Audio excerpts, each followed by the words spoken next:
हाय दोस्तों, मेरा नाम है मयंक जैन और हम पढ़ रहे हैं राजस्थान की ज्योग्राफी के बारे में। इस भाग में हम पढ़ेंगे राजस्थान की भौगोलिक एवं ऐतिहासिक शब्दावली के बारे में। देखिए, जो शब्दावली वाला पार्ट है वो एक तरीके से राजस्थान की ज्योग्राफी का बेस है, इसलिए इस पार्ट को हमें बहुत ध्यान से समझना है। इसमें सबसे पहली शब्दावली आती है योद्धे क्षेत्र। देखिए, राजस्थान का जो उत्तरी भाग है यानी कि श्रीगंगानगर और हनुमानगढ़ वाला भाग, ये कहलाता है आपका योद्धे क्षेत्र। अभी योद्धे क्षेत्र क्यों कहलाता है? यहां पंजाब से एक नदी बहा करती है, सतलज नदी। तो प्राचीन समय में सतलज नदी के दोनों ओर एक शक्तिशाली गणराज्य हुआ करता था, उसका नाम था योद्धे गणराज्य। और इस गणराज्य का जो शासन था वो पंजाब और राजस्थान के उत्तरी भाग यानी श्रीगंगानगर और हनुमानगढ़ तक विस्तृत था। इस कारण इस क्षेत्र को कहा जाता है योद्धे क्षेत्र। देखिए, ये जो योद्धे गणराज्य है वो अपनी शक्तिशाली सैन्य शक्ति, इसके अलावा गणतंत्र शासन प्रणाली और कुषाणों से संघर्ष के कारण जाना जाता है। उस समय के गणराज्य कुनिंद गणराज्य और अर्जुनायक गणराज्य के साथ मिलकर योद्धे गणराज्य ने जो कुषाण थे उनको नष्ट किया। तो आपको ध्यान रखना है,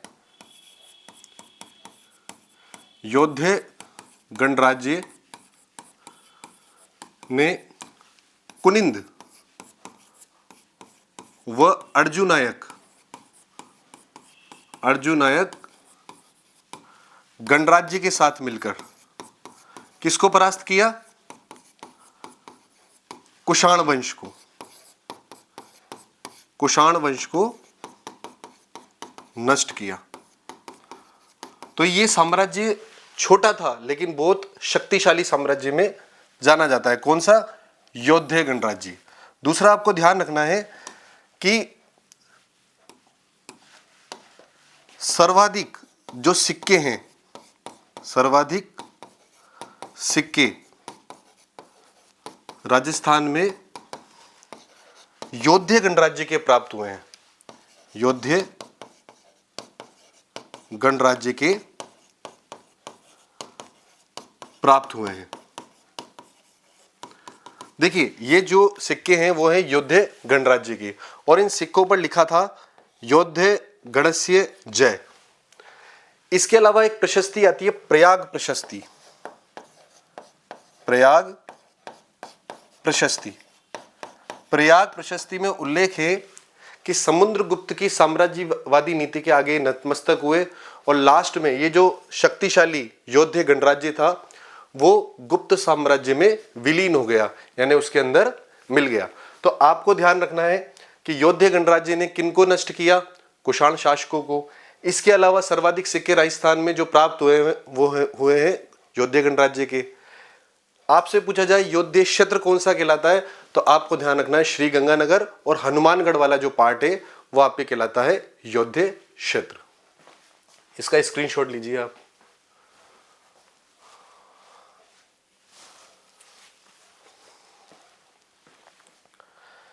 इसके बाद नेक्स्ट आता है थली। देखिए, थली का अर्थ होता है मरुस्थल का ऊंचा उठा हुआ भाग।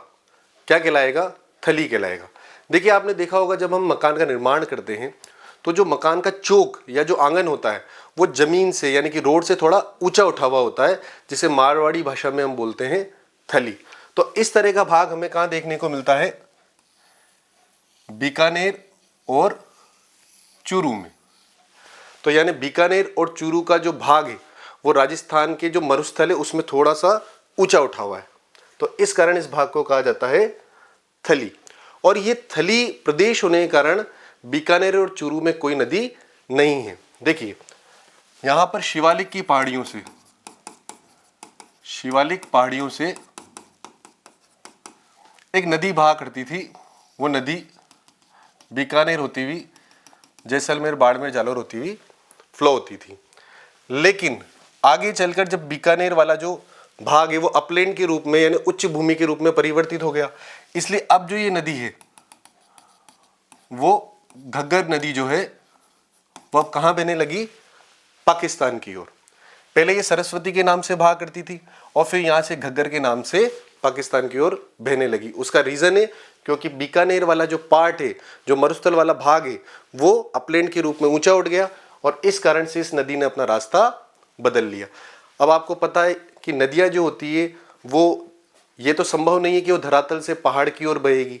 नदियां बहती है उच्च भाग से निम्न भाग की ओर, तो इस कारण यहाँ पर कोई नदी नहीं है। इसके अलावा सीकर में एक नदी बहती है, कातली नदी, वो एंटर होती थी चूरू में, लेकिन चूरू वाला पार्ट भी जो है उच्च भूमि के रूप में परिवर्तित हो गया, इसलिए इस नदी ने इसमें एंटर होना बंद कर दिया। तो अगर आपसे पूछ लिया जाए कि थली वाला क्षेत्र कौन सा कहलाता है, बीकानेर और चूरू वाला क्षेत्र, और अगर आपसे पूछ लिया जाए कि ऐसा कौन सा क्षेत्र है जहां पर कोई नदी नहीं है, वो है बीकानेर और चूरू, और उसका रीजन भी यह है कि ये थली प्रदेश होने के कारण कोई नदी नहीं। तो दो जिले हैं, बीकानेर और चूरू।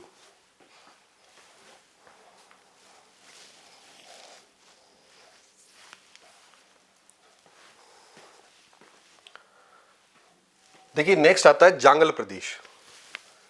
जांगल का मतलब होता है जंगली क्षेत्र या कंटीली वनस्पति वाला क्षेत्र।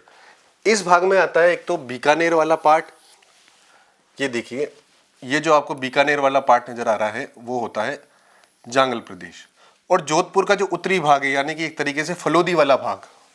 कौन सा भाग? फलोदी वाला भाग। अभी जोधपुर से फलोदी अलग हो चुका है, तो जांगल प्रदेश में बीकानेर और फलोदी वाला पार्ट आता है। प्रारंभ में यहाँ पर कुछ भी विकास नहीं था, ये एक तरीके से जो है जंगली क्षेत्र था, लेकिन बीकानेर में करणी माता के आशीर्वाद से, देशनोक में माता करणी देवी का मंदिर है, तो देशनोक की माता जी करणी माता के ने आशीर्वाद किनको दिया? राव बीका को। और राव बीका को उन्होंने कहा कि बीका थारो बीकाणु जोधाड़ा स सवायो बाजसी, यानी इन्होंने कहा कि बीका जो तेरा बीकानेर है वो जोधपुर से भी सवाया फलेगा फूलेगा। तो इन्हीं के आशीर्वाद से, यानी माता करणी के आशीर्वाद से जो जांगल प्रदेश है, यानी कि जो बीकानेर वाला भाग है, वो आगे चलकर विकसित हुआ। आपने एक उपाधि सुनी होगी, जांगलधर बादशाह, जांगलधर बादशाह, ये उपाधि दी जाती है बीकानेर के शासकों को, और इनमें से जिसने ये उपाधि धारण की है वो है बीकानेर के कर्ण सिंह। ये आपको ध्यान रखना है कि जांगलधर बादशाह की उपाधि किसे दी गई? बीकानेर के कर्ण सिंह को। देखिए इसमें जांगल का अर्थ होता है जांगल, जांगल का अर्थ होता है जंगली क्षेत्र, जंगली क्षेत्र, और धर का मतलब होता है धारण करने वाला, यानी कि बीकानेर के शासकों ने जो है जंगली क्षेत्र को धारण किया, इस कारण इनको किसकी उपाधि दी गई? जांगलधर बादशाह की। तो किसको दी गई ये उपाधि? कर्ण सिंह जी को। ये आपको ध्यान रखना है। तो जांगल प्रदेश में कौन सा क्षेत्र आएगा? बीकानेर और जोधपुर का उत्तरी भाग, यानी कि फलोदी वाला पार्ट।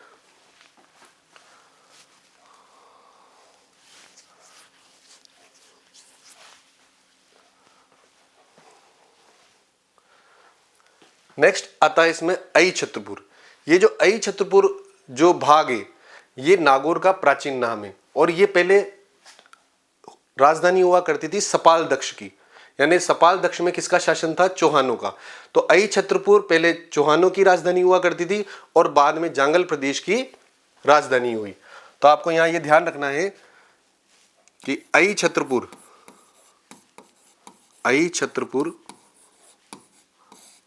प्रारंभ में चौहानों, और चौहान भी कहां के? सपाल दक्ष के। देखिए ये जो आपको भाग नजर आ रहा है, नागौर, अजमेर और जयपुर, यहाँ पे एक सामर झील पड़ती है, तो सामर झील से जो टच वाला भाग है वो कहलाता है सपाल दक्ष। तो इस क्षेत्र का किसका शासन हुआ करता था यहाँ पर? चौहानों का, और इसकी राजधानी हुआ करती थी अई छत्रपुर। वह बाद में राठौड़, कहां के राठौड़? जांगल प्रदेश।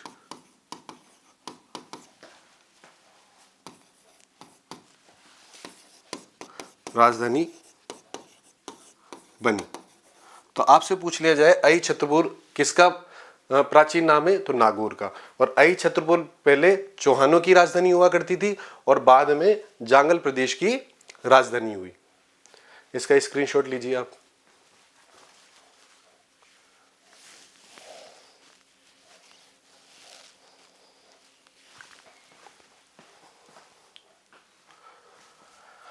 नेक्स्ट आता है मारवाड़ या मरुवाड़। तो देखिए अरावली या राजस्थान के पश्चिम वाला जो भाग है, ये देखिए ये अरावली पर्वतमाला, तो इसका जो पश्चिम वाला भाग है या राजस्थान का जो पश्चिम वाला भाग है वो कहलाता है मारवाड़ या मरुवाड़। इसमें जो मेन जो जिला है वो आता है जोधपुर। कौन सा जिला? जोधपुर। और जोधपुर के आसपास का क्षेत्र भी क्या कहलाता है? मारवाड़ कहलाता है। देखिए जोधपुर के पास वाला क्षेत्र यानी कि फलोदी वाला भाग, नागौर वाला भाग, इसके अलावा पाली, जालोर, सिरोही और ये बालोतरा वाला पार्ट।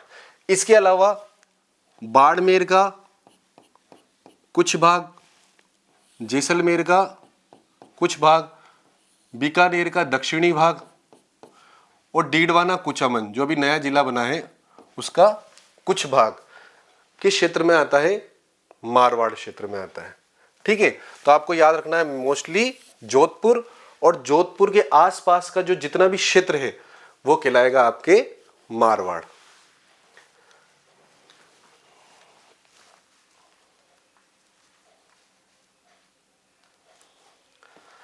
मारवाड़ के बाद आता है अगला गोड़वाड़। देखिए ये एक तरीके से मारवाड़ के जो आसपास का जो पूरा क्षेत्र जिसे मारवाड़ कहते हैं उसी में से एक भाग है, यानी कि पाली वाला भाग, जालोर वाला भाग और सिरोही वाला भाग कहलाता है गोड़वाड़। अब इसे गोड़वाड़ क्यों कहा? लूनी नदी बेसिन वाला क्षेत्र होने के कारण। लूनी नदी बेसिन से तात्पर्य है कि लूनी नदी और उसकी सहायक नदियों का जो अपवाह क्षेत्र है और उस क्षेत्र में जो क्षेत्र पड़ते हैं जालोर, पाली और सिरोही, इनको कहा गया गोड़वाड़। देखिए ये जो गोड़वाड़ जो क्षेत्र है वो कहाँ बसा हुआ है? एक तरीके से ये जो अरावली पर्वतमाला है उसकी तलहटी में। गोड़वाड़ शब्द जो है वो गिरिवाड़ शब्द से बना है। गिरिवाड़ ये एक तरीके से गिरिवाड़ शब्द का अपभ्रंश है जिसका अर्थ होता है पहाड़ों का प्रदेश। तो अगर आपसे पूछ लिया जाए कि गोड़वाड़ शब्द पर्टिकुलर किस एरिया के लिए प्रयुक्त होता है तो आपको बताना है पाली, जालोर और सिरोही।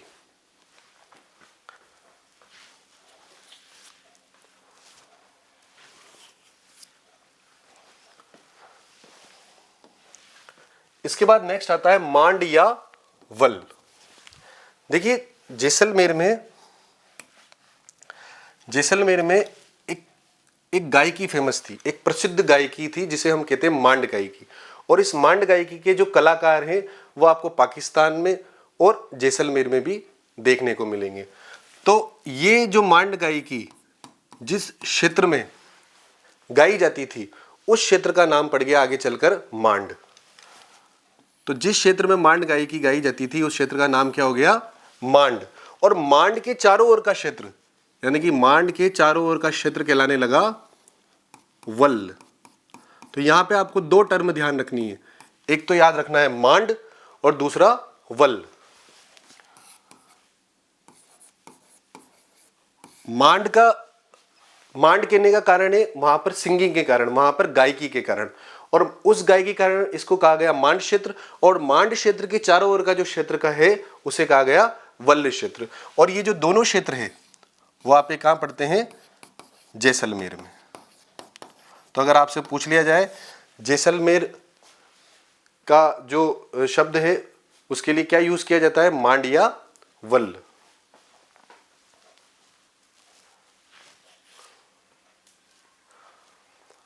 देखिए मांड और वल्ल जैसलमेर में है और इसी से मिलता जुलता एक शब्द है तल्ली। ये वाला क्षेत्र भी जो है कहाँ पड़ता है, जैसलमेर में। देखिए तल्ली क्या होता है, ये बालू का स्तूपों के मध्य की निम्न भूमि होती है। देखिए आपको पता है रेगिस्तान में क्या पाए जाते हैं, बालू का स्तूप। बालू का स्तूप का मतलब होता है रेत के टीले। क्या है ये, रेत के टीले। और इन रेत के टीलों की जो निम्न भूमि होती है, जो निम्न भूमि होती है उसको क्या कहा जाता है, तल्ली। तल्ली कह दो या फिर आप कह दो इसको तल, तल या बॉटम, जो हम कहते हैं नीचे वाला भाग। तो याद रखिए ये जो बालू का स्तूप है, इनके जो नीचे वाला यानी निम्न भूमि वाला जो भाग है वो कहलाएगा तल्ली। और इसका एक दूसरा नाम भी है, वो है प्लाया। चाहे आप तल्ली कहो या प्लाया कहो। जब इन निम्न भागों में क्या भर जाता है, पानी, तो किसका निर्माण होता है, प्लाया झील का। आपने प्लाया झील का नाम सुना होगा। तो इसी तरीके से बनती है।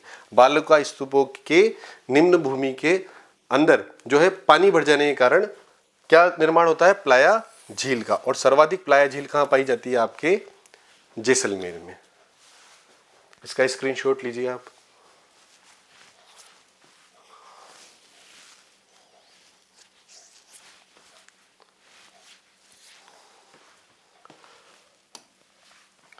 नेक्स्ट आता है मालानी।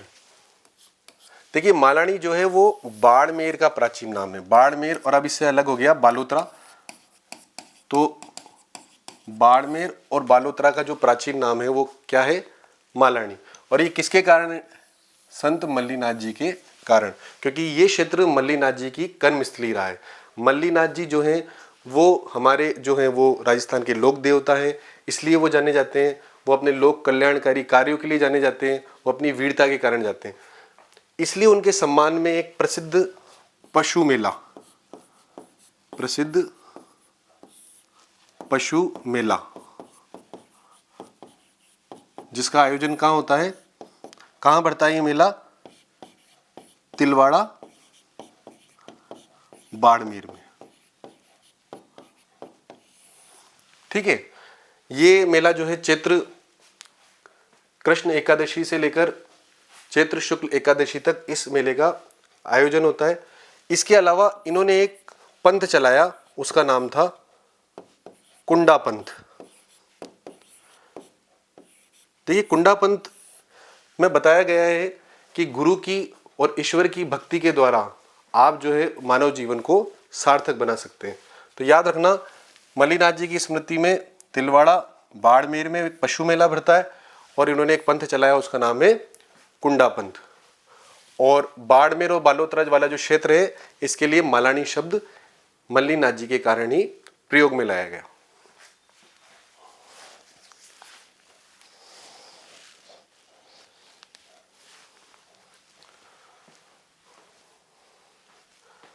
अगला आता है गुर्जरातरा प्रदेश।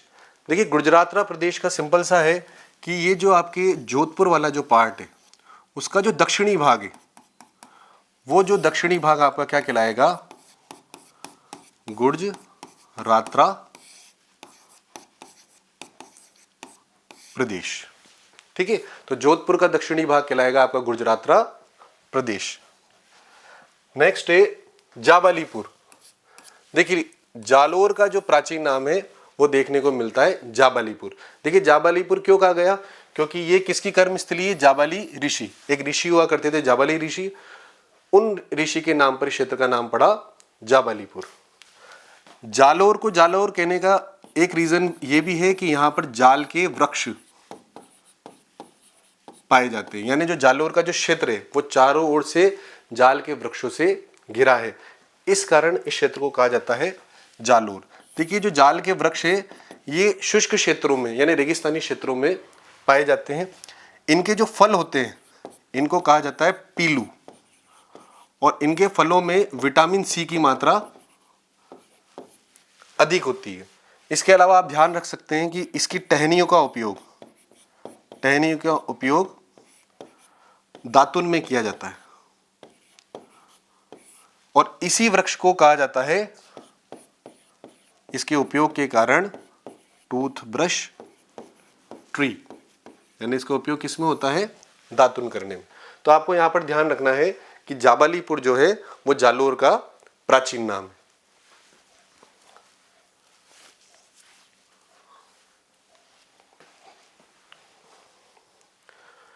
इसके बाद अगला आता है चंद्रावती।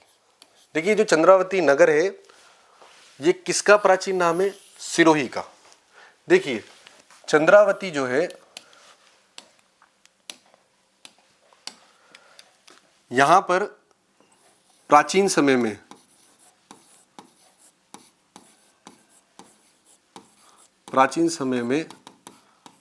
भूकंप रोधी इमारतों के अवशेष प्राप्त हुए हैं। मतलब इस क्षेत्र में जो इमारतें प्राप्त हुई है वो कैसी थी, भूकंप रोधी, यानी भूकंप को भी सहन करने वाली। इसके अलावा चंद्रावती एक सभ्यता भी है, चंद्रावती सभ्यता, और इस सभ्यता की खोज किसने की थी, आपको पता होगा, कर्नल जेम्स टॉड ने। Colonel James Tod. तो ये जो सिरोही वाला क्षेत्र है ये प्राचीन समय में किस नाम से जाना जाता था, चंद्रावती के नाम से। ये आपको ध्यान रखना है। इसके बाद नेक्स्ट आता है राठी। देखिए जो राठी शब्द है वो राजस्थान में दो अलग अलग भागों में प्रयुक्त होता है। एक राठी शब्द तो प्रयुक्त होता है राजस्थान के उत्तर पश्चिम भाग के लिए, और एक राठी शब्द प्रयुक्त होता है गो नस्ल के लिए। तो सबसे पहले हम पढ़ते हैं राजस्थान के उत्तर पश्चिम वाले भाग में। देखिए राजस्थान का जो ये उत्तर पश्चिम वाला भाग है, इस भाग में जो है 25 सेंटीमीटर से कम वर्षा होती है। यानी राजस्थान के उत्तर पश्चिम भाग में 25 सेंटीमीटर से कम वर्षा वाला क्षेत्र क्या कहलाता है, राठी। आपको पता है बांसवाड़ा जो हमारा एरिया है, झालावाड़ वाला जो एरिया है, यहाँ पे 90-100 सेंटीमीटर तक वर्षा होती है। लेकिन चूंकि मरुस्थल वाला भाग है तो यहाँ पर कुछ भाग ऐसा है जहाँ पर 25 सेंटीमीटर से भी कम वर्षा होती है। तो इस क्षेत्र के लिए पर्टिकुलर एक शब्द यूज किया जाता है और उस शब्द का नाम है राठी। तो इसमें कौन कौन से जिले आएंगे, इसमें आएंगे बीकानेर, जैसलमेर और बाड़मेर।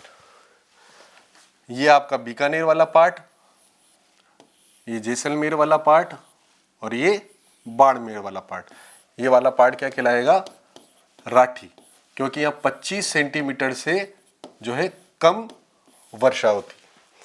राठी जो एक दूसरा शब्द यूज होता है वो उत्तरी क्षेत्र के लिए होता है। यहाँ पर एक नस्ल पाई जाती है, गो नस्ल। तो इस गो नस्ल के लिए क्या शब्द यूज होता है, राठी। इसे राजस्थान की कामधेनु भी कहा जाता है, कामधेनु भी कहा जाता है। आपको पता है हरित ऋषि थे, उनकी गाय थी कामधेनु। तो राजस्थान में जो राठी गाय है इसकी तुलना किससे की गई है, हरित ऋषि की कामधेनु गाय से, और इसे कहा जाता है राजस्थान की कामधेनु, क्योंकि सर्वाधिक दूध देती है। लोकल ब्रीड में यानी देशी नस्ल में अगर आपसे पूछा जाए सर्वाधिक दूध देने वाली कौन सी गाय है तो आप कहोगे राठी गाय।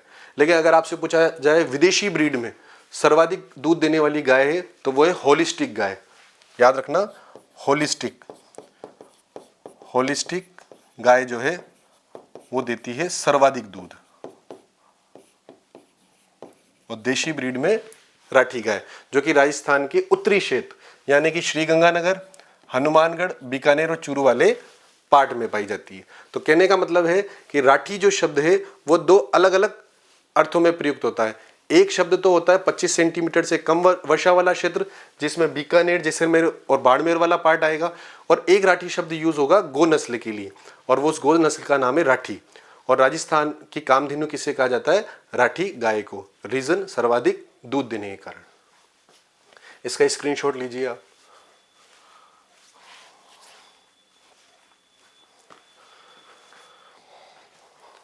अगला आता है राठ या अहिरवाट। देखिए राठी से ही मिलता जुलता शब्द है राठ, लेकिन दोनों में बहुत बड़ा अंतर है। राठी वाला क्षेत्र था आपके उत्तर पश्चिम वाला क्षेत्र, और राठ वाला जो क्षेत्र है वो है आपके पूर्वी क्षेत्र।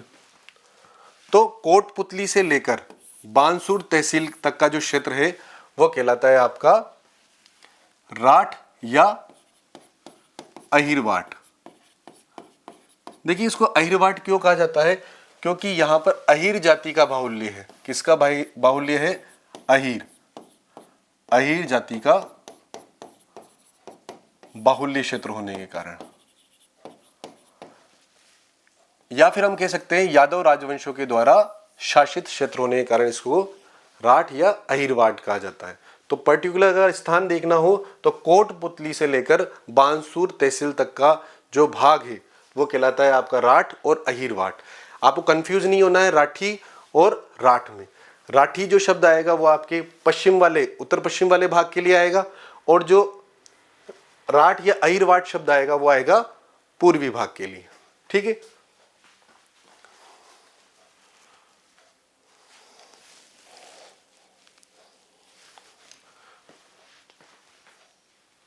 इसके बाद नेक्स्ट आता है मेवाड़, मेतपाट, प्रागवाट या शिवी। देखिए गुहिल शासकों द्वारा, गुहिल वंशजों द्वारा जो शासित प्रदेश है उसे हम कहते हैं मेवाड़। गुहिल वंशों की दो शाखाएं हुई, सिसोदिया और राणा, और इन दोनों शाखाओं ने राजस्थान के जिस क्षेत्र पर शासन किया उस क्षेत्र को कहा जाता है मेवाड़।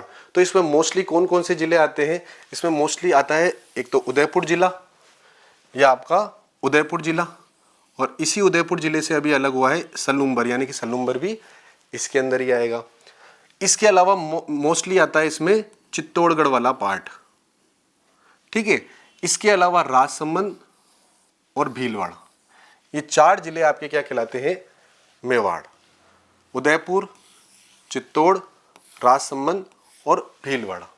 तो ये किनके द्वारा शासित प्रदेश रहा है? गुहिल वंशजों द्वारा। इसका एक नाम देखने को मिलता है शिवी। शिवी एक जनजाति है जो सिकंदर के आक्रमण के समय यहाँ आकर रहने लगी, और इस क्षेत्र का नाम आगे चलकर क्या पड़ गया? शिवी। इसी तरीके से मेद भी क्या है? एक जनजाति है जो यहाँ आकर रहने लगी, और इस तरीके से इस क्षेत्र का नाम पड़ गया मेतपाट। तो ये आपको ध्यान रखना है।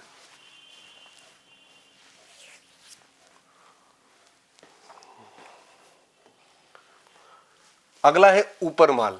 देखिए ऊपरमाल पर्टिकुलर जो क्षेत्र है वो आपके दो जिलों में फैला हुआ है। ये आपके फैला हुआ है चित्तौड़गढ़ में भैंसरोड़गढ़ वाला पार्ट, भैंसरोड़गढ़ से लेकर बिजोलिया तक का जो पार्ट है। भीलवाड़ा में एक जगह पड़ती है बिजोलिया, और चित्तौड़ में जगह पड़ती है भैंसरोड़गढ़। तो ये जो वाला पार्ट है, ये वाला जो पार्ट है वो आपका कहलाता है ऊपरमाल। ये एक तरह का पठारी भूभाग है। ठीक है। तो आपको ध्यान रखना है भैंसरोड़गढ़ से लेकर बिजोलिया तक का जो भाग, जो पठारी भाग है, वो आपके क्या कहलाएगा?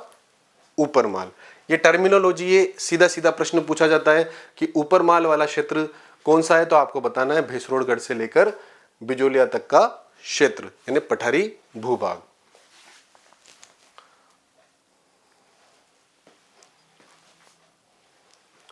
अगला आता है भोराट। देखिए दो शब्द आते हैं, एक आता है भोराट और एक आता है भोमट। इसमें बहुत कंफ्यूजन होता है, तो इसे ध्यान से समझिएगा। देखिए उदयपुर, ये वाला जो पार्ट है, उदयपुर वाला भाग, उदयपुर में पड़ती है आपकी गोगुंदा की पहाड़ियां। किसकी? गोगुंदा की पहाड़ियां। और ये जो आपका राजसमंद वाला जो क्षेत्र है, यहां पड़ती है आपके कुंभलगढ़ की पहाड़ियां। तो यानी कि ये जो गोगुंदा की पहाड़ी है और ये जो कुंभलगढ़ की पहाड़ी है, इनके बीच का जो ये पठारी भाग है, जो समतलीय पठारी भाग है, इसको कहा जाता है भोराट। क्या कहा जाता है? भोराट। उदयपुर में गोगुंदा की पहाड़ी और डूंगरपुर में, आपके उदयपुर और राजसमंद में कुंभलगढ़ की पहाड़ी, इन दोनों के बीच में जो समतल पठारी भाग है उसको कहा जाएगा भोराट। और एक टर्म आती है भोमट। तो ये जो भोमट वाला क्षेत्र आएगा वो आएगा आपके उदयपुर और डूंगरपुर के बीच वाला भाग, ये वाला क्या कहलाएगा, भोमट। और ये वाला क्षेत्र क्या कहलाएगा आपका, भोराट। तो देखिए आपको कंफ्यूज नहीं होना है, आपको ध्यान रखना है इसमें अंतर क्या है, रा का और म का। भोराट में रा आ रहा है और भोमट में म आ रहा है। और इन दोनों में जो कॉमन है वो है उदयपुर। उदयपुर वाला जो क्षेत्र दोनों भागों में आएगा, भोराट में भी और भोमट में भी। तो आपको ध्यान रखना है, जब अगर भोराट आए तो समझ जाना राजसमंद वाला क्षेत्र। तो उदयपुर और राजसमंद के बीच का पठारी भाग भोराट कहलाएगा। और अगर भोमट आए तो उदयपुर और डूंगरपुर के बीच का पहाड़ी और जो पठारी भाग है वो कहलाएगा भोमट। अगला है भोमट। ये देखिए, ये आपका उदयपुर वाला पार्ट आ गया। उदयपुर का कौन सा भाग, दक्षिणी भाग। और डूंगरपुर वाला भाग ये आपका क्या कहलाएगा, भोमट। तो भोराट और भोमट में आपको कंफ्यूजन क्लियर हो गया होगा, दोनों में उदयपुर कॉमन है। भोराट आए तो आपको उदयपुर के साथ राजसमंद जोड़ देना है, यानी गोगुंदा से लेकर कुंभलगढ़ तक की पहाड़ी के बीच का क्षेत्र। और यदि भोमट आए तो उदयपुर के दक्षिणी भाग और डूंगरपुर के बीच का जो क्षेत्र है, पठारी और पहाड़ी भाग, वो कहलाएगा भोमट। थोड़ी सी आपको जानकारी रखनी है क्योंकि ये कंफ्यूजिंग वर्ड होते हैं, भोराट और भोमट। हम जब एग्जाम देने जाते हैं तो इन शब्दों में जो है कंफ्यूजन क्रिएट हो जाता है। तो आप रा से ध्यान रख सकते हैं, राज संबंध, ठीक है। इससे अगला है वागड़। देखिए राजस्थान का जो दक्षिणी भाग है, यानी कि डूंगरपुर, बांसवाड़ा और प्रतापगढ़ का भाग, राजस्थान का दक्षिणी भाग, जहां पर कौन सी बोली जाती है, वांगड़ी बोली। इस वांगड़ी बोली के कारण ही इस क्षेत्र को क्या कहा जाता है, वांगड़ या फिर वारगढ़। तो इसमें कौन सा क्षेत्र आया आपका, डूंगरपुर, बांसवाड़ा और प्रतापगढ़ का। यानी कि जो वांगड़ क्षेत्र है उसका नाम वांगड़ क्यों पड़ा, वांगड़ी बोली के कारण। और ये बोली किनके द्वारा बोली जाती है, भीलों द्वारा। तो ये एक तरीके से भील बाहुल्य क्षेत्र है। तो ध्यान रहेगा वांगड़ का अर्थ आपको। अगला है मेवल। देखिए मेवल जो है वो डूंगरपुर और बांसवाड़ा, देखिए ये आपका जो डूंगरपुर वाला पार्ट है और जो बांसवाड़ा पार्ट है उसके बीच में पहाड़ियों से घिरा हुआ क्षेत्र है। ये जो पहाड़ियां हैं उनके बीच का जो क्षेत्र है उसे क्या कहा जाता है, मेवल। और इस मेवल का दूसरा नाम है, या तो आप इसे मेवल कह दो या फिर देवलिया कह दो, कुछ भी बोल सकते हैं इसे। तो आपको ध्यान रखना है, दक्षिणी भाग में डूंगरपुर और बांसवाड़ा में जो पहाड़ियों से घिरा हुआ क्षेत्र है, आसपास पहाड़ियां हैं और उनके बीच का जो क्षेत्र है उसको हम क्या कहेंगे, मेवल या देवलिया। अगला है बांगड़। अभी हमने पढ़ा था वांगड़ और अब पढ़ रहे हैं हम बांगड़। देखिए बांगड़ जो क्षेत्र है वो अरावली के पश्चिम वाला क्षेत्र है। अरावली के पश्चिम में जो ये जलोढ़ मिट्टी पाई जाती है, पुरानी जलोढ़ मिट्टी, उस वाले क्षेत्र को हम क्या कहते हैं, बांगड़। ये पाली, नागौर, सीकर और झुंझुनू वाला क्षेत्र। यहां पर आपको क्या देखने को मिलेगी, पुरानी जलोढ़ मिट्टी, पुरानी जलोढ़ मिट्टी। और ये पुरानी जलोढ़ मिट्टी जो होती है वो कम उपजाऊ होती है। देखिए ये जो बांगड़ शब्द है वो कहां से निकला, एक तरीके से बंजर शब्द से। बंजर शब्द से निकला है बांगड़, क्योंकि जो यहां पर जो मिट्टी पाई जाती है, जो मिट्टी होती है वो होती है पुरानी जलोढ़ मिट्टी, और ये जो मिट्टी होती है वो कम उपजाऊ होती है। तो आपको ये ध्यान रखना है कि वांगड़ और बांगड़ में अंतर। वांगड़ जब जो शब्द प्रयुक्त किया गया वो किया गया बोली के कारण, वांगड़ी बोली के कारण।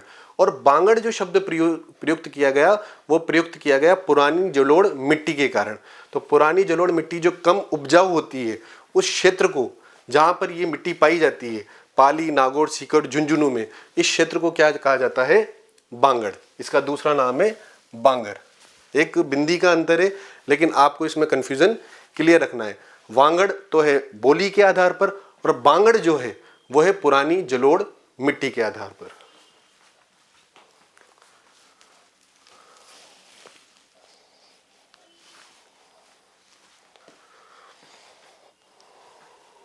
अगला आता है काठल। बहुत सीधा सा अर्थ है इसका, माही नदी के किनारे वाला क्षेत्र। अल का मतलब होता है किनारा, तो माही नदी के किनारे वाला क्षेत्र जो है वो क्या कहलाएगा, काठल। अब माही नदी कहाँ से बहती है, बांसवाड़ा प्रतापगढ़, तो बांसवाड़ा प्रतापगढ़ का जो ये जो किनारे वाला क्षेत्र है माही नदी के किनारे वाला क्षेत्र, किनारे वाला क्षेत्र क्या कहलाएगा, आपके काठल कहलाएगा। तो ये आपको ध्यान रखना है, बांसवाड़ा और प्रतापगढ़। बांसवाड़ा और प्रतापगढ़ भी माही नदी के आसपास 56 गांवों का एक समूह देखने को मिलता है, और इस 56 गांवों के समूह को क्या कहा जाता है, 56 का मैदान। तो अगर आपसे काठल पूछ लिया जाए तो भी बांसवाड़ा प्रतापगढ़ आएगा, तो उसमें आप कहेंगे कि माही नदी के किनारे वाला क्षेत्र। और अगर आपसे पूछ लिया जाए 56 का मैदान, तो भी बांसवाड़ा और प्रतापगढ़ आएगा, लेकिन इसमें आ जाएगा माही नदी के आसपास 56 गांवों का समूह। तो ये छोटे छोटे शब्दावलियां हैं, लेकिन बहुत सारे इसमें कंफ्यूजन क्रिएट होते हैं, इसलिए आपको इसे ध्यान से समझना है। तो ये आपका ये जो दक्षिणी वाला भाग है वो कंप्लीट हुआ। आगे चलते हैं, मेरवाड़ा। देखिए मेरवाड़ा जो शब्द है वो ब्रिटिश काल में प्रयुक्त होता था, और ये ब्रिटिश काल में किसके लिए प्रयुक्त होता था, अजमेर के लिए। आपने सुना होगा अजमेर मेरवाड़ा क्षेत्र। जब हम राजस्थान का एकीकरण पढ़ते हैं तो उसमें हम अजमेर मेरवाड़ा क्षेत्र पढ़ते हैं। तो ब्रिटिश काल के समय इस भाग को क्या कहा जाता था, अजमेर मेरवाड़ा। आगे चल के राजस्थान का एकीकरण हुआ, और राजस्थान के एकीकरण के 7वें चरण में यानी कि 1 नवंबर 1956 को इस अजमेर मेरवाड़ा क्षेत्र को कहाँ विलय कर लिया गया, राजस्थान में। तो अब ये क्षेत्र क्या कहलाने लगा, ओनली अजमेर, क्योंकि अब ये जिला बन गया। ठीक है, तो ब्रिटिश काल के समय इसको अजमेर मेरवाड़ा क्षेत्र कहा जाता था, और एकीकरण के बाद इसे अजमेर कहा जाने लगा। ठीक है, तो आपसे पूछ लिया जाए मेरवाड़ा जो क्षेत्र है वो किसके लिए प्रयुक्त होता है, अजमेर के लिए।